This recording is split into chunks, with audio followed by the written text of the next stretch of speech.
Stüdyomuza hoş geldiniz. Konumuz Çad. Kaynaklara baktığımızda aslında karşımıza tek bir ülke değil de sanki iki ayrı dünya çıkıyor. Biri güneyin yeşil, nehirlerle dolu, yerleşik tarım kültürü, diğeri ise kuzeyin, sahrasıyla, göçebe gelenekleriyle bambaşka bir evren.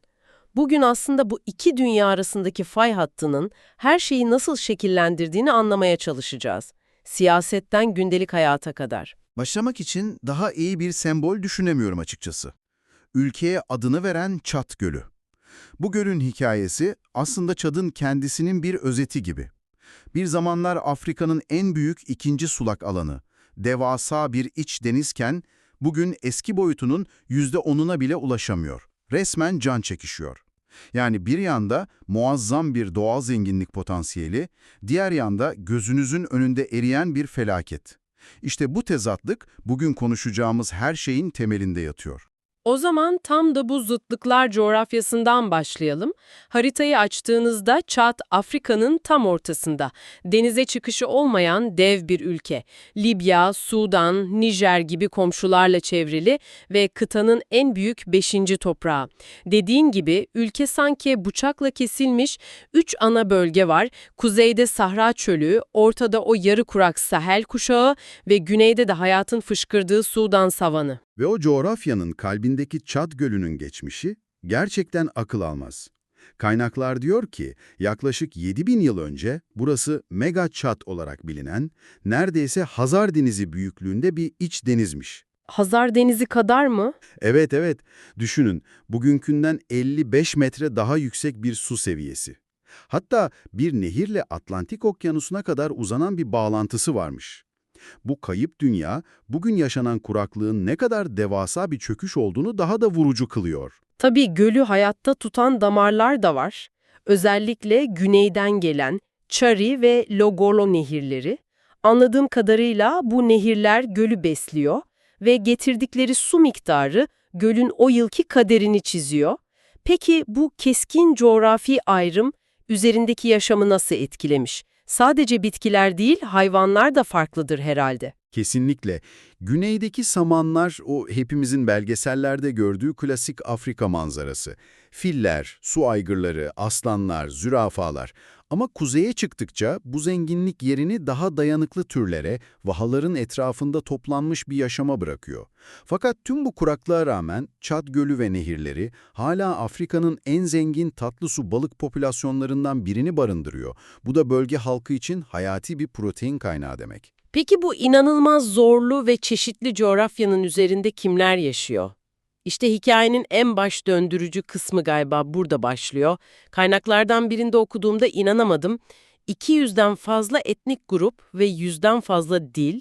Bu nasıl mümkün olabilir? Yani bu kadar farklı grup nasıl bir arada yaşıyor, sokakta nasıl anlaşıyorlar? Bu çeşitliliğin sırrı aslında Çad'ın binlerce yıllık konumunda yatıyor. Burası Büyük Sahra ötesi ticaret yollarının ve medeniyetlerin hep kesişme noktası olmuş. Tam bir kavşak. Resmi diller tabii ki sömürge mirası Fransızca ve bölgenin ortak dili Arapça. Ama etnik yapıya baktığımızda yine o kuzey-güney ayrımını net bir şekilde görüyoruz. Yine mi o fay hattı? Evet, hep o fay hattı. Güneyin verimli topraklarında genellikle çiftçilikle uğraşan Sara halkı var ki ülkenin en kalabalık grubu onlar. Merkez ve kuzeyin kurak bölgelerinde ise hayat tamamen hayvancılığa endekslenmiş. Mevsimlere göre su ve otlak arayarak sürekli göç eden topluluklar. Yani Çad Arapları, Tulbarlar ve Kanembular burada ağırlıkta. Ve bu etnik, coğrafi ayrıma bir de din faktörü ekleniyor anladığım kadarıyla. Okuduğumuz analizlere göre nüfusun çoğunluğu yaklaşık %60'ı Müslüman ve ağırlıklı olarak kuzeyde. Güneyde ise %35'lik bir Hristiyan nüfus ve yerel animist inançları sürdürenler var. Bu fay hattı yani sadece harita üzerinde bir çizgi değil, ülkenin kaderi demek. Aynen öyle. Bu fay hattı insanların nerede ve nasıl yaşadığını da belirliyor. Güneyde pirinç ve pamuk tarlaları etrafında kurulmuş köyler var, yerleşik bir hayat. Orta kuşağa çıktığınızda yerleşimler daha geçici, hayat büyükbaş hayvan sürülerinin ritmine göre akıyor. Kuzeyde ise hayat o Vaha dediğimiz küçük cennetlerin etrafında dönüyor. Kentleşme ise neredeyse tek bir noktada toplanmış. Başkent Encemine. Ülkenin geri kalanı büyük ölçüde kırsal. Peki bu kadar farklı grup bu zorlu coğrafyada nasıl geçiniyor? Kaynakları incelediğimizde karşımıza Çad'ın en büyük trajedisi, en büyük paradoksu çıkıyor. Kağıt üzerinde bu ülke bir sonraki kuvvet olabilir. Petrol, altın, uranyum, ne ararsanız var ama sokağa indiğinizde gördüğünüz manzara dünyanın en yoksul, en kırılgan ülkelerinden biri. İncelediğimiz raporlar bu duruma kaynak laneti diyor ve bunun nasıl işlediğini görmek gerçekten sarsıcı. Çok doğru bir tanım. Geleneksel olarak ekonomi iki şeye dayanmış. Güneyde üretilen pamuk ve kuzeyde yetiştirilen hayvanlar. Ancak 2003'te petrol boru hattının tamamlanmasıyla her şey değişti. Petrol bir anda ülkenin tek ve en büyük ihraç kalemi oldu. Ama o beklenen refah bir türlü gelmedi. Hiç gelmedi.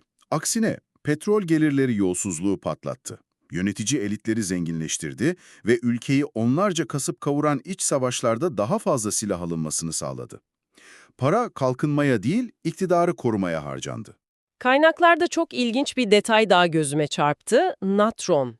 Çat Gölü çevresinden çıkarılan bir tür sodyum karbonat. Anladığım kadarıyla bu, binlerce yıldır bölgede tuz, sabun, hatta ilaç yapımında kullanılan geleneksel bir zenginlik. Petrolün gölgesinde kalmış küçük ama önemli bir yerel ekonomi gibi. Evet, natron ticareti bölgenin kadim ekonomisinin bir parçası. Ancak ülkenin genel ekonomik tablosuna baktığımızda temel sorunlar o kadar büyük ki. Birincisi denize kıyısı yok. Bu her türlü ticareti inanılmaz pahalı ve zor hale getiriyor. İkincisi altyapı neredeyse sıfır. İncelediğimiz bir raporda yağmur mevsiminde ülkenin ana yollarının bile çamur deryasına döndüğü yazıyordu. Ulaşım haftalarca duruyormuş. Bu şartlarda bir ekonomi nasıl gelişebilir ki? Gelişemiyor işte. Sonuç olarak ülke dış yardıma ve o bir türlü halka yaramayan petrol gelirlerine bağımlı kalıyor. Anlattıklarınızdan anladığım bu ülke inanılmaz zengin kaynaklara sahip ama bir yandan da inanılmaz yoksul. Sürekli bir istikrarsızlık var. Bu bir tesadüf olamaz. Bütün bu sorunların başlangıç noktası neresi? Bu bitmeyen çatışma döngüsü nerede başladı? Kaynaklar bizi nereye götürüyor? Bu sorunun cevabı için modern Çad'ın DNA'sını şekillendiren döneme, yani Fransız sömürgeciliğine bakmamız gerekiyor. Elbette bölgenin çok daha derin bir tarihi var. Antik Sao medeniyeti, Sahra ticaretini kontrol eden Kanem-Bornu İmparatorluğu gibi güçlü devletler kurmuşlar. Ancak bugünkü fay hatlarını anlamak için Fransızların politikalarını incelemek şart. Fransızlar 20. yüzyılın başlarında bölgeye geldiklerinde klasik bir böl ve yönet stratejisi uyguladılar. O meşhur kuzey-güney ayrımını kendi çıkarları için mi kullandılar yani? Tam olarak öyle. Ekonomik olarak en çok değer verdikleri ürün pamuktu ve pamuk güneyde yetişiyordu. Bu yüzden güneydeki Hristiyan ve animist halkları kayırdılar. Okulları, yönetim binalarını oraya kurdular, bürokraside onlara öncelik verdiler.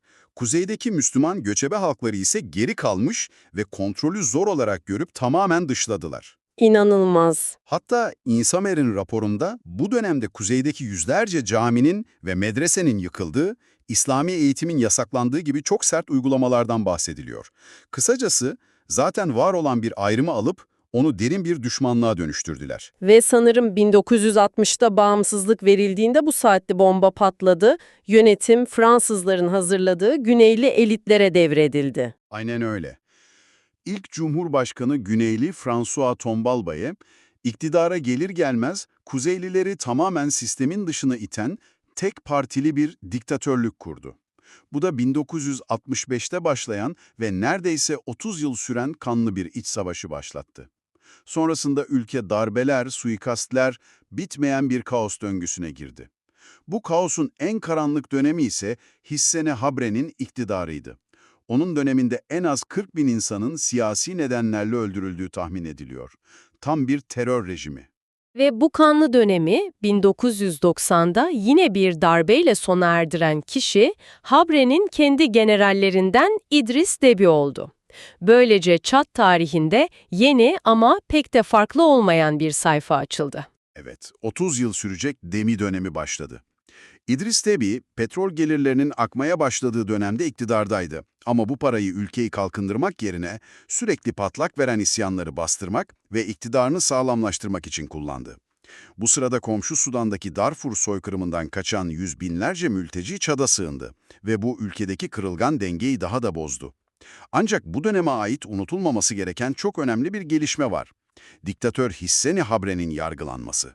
Evet, bu detay kaynaklarda özellikle vurgulanıyor. Afrika Birliği'nin desteğiyle Senegal'de kurulan özel bir mahkemede yargılandı, değil mi? Kesinlikle.